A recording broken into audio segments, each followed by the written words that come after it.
Also today, the Commissioners spoke for the first time about their report and the emotional cost of a harrowing inquiry. Jane Cowan reports. Would the Commissioners stay or go? If I had a swimming pool and a wet blanket alongside, I might stay longer than I would otherwise do. But how many people really want to make a wager on their life? Because that's what it really is. But Commissioner McLeod said if the policy had been properly applied on Black Saturday, the death toll could have been halved. They're either children or elderly people or people who were infirm for one reason or another. They shouldn't have been there. They hinted at their attempt to make the recommendations realistic. We're not ignorant of the pressures on government. And acknowledged a pervading sense of sadness.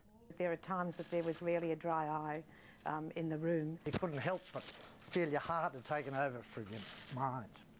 The Commissioners stayed well away from the politics surrounding bushfire policy, making no comment about what the Victorian Government will do with their report or the individuals named in it. The Premier promised in principle support for all but 8 of the recommendations, including a major shift on evacuation.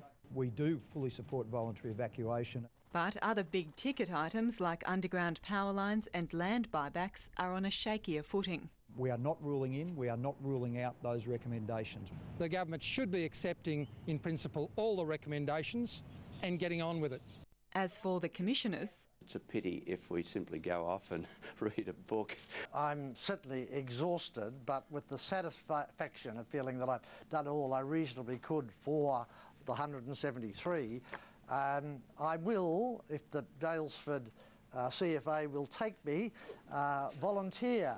How could they say no? Jane Cowan, ABC News, Melbourne.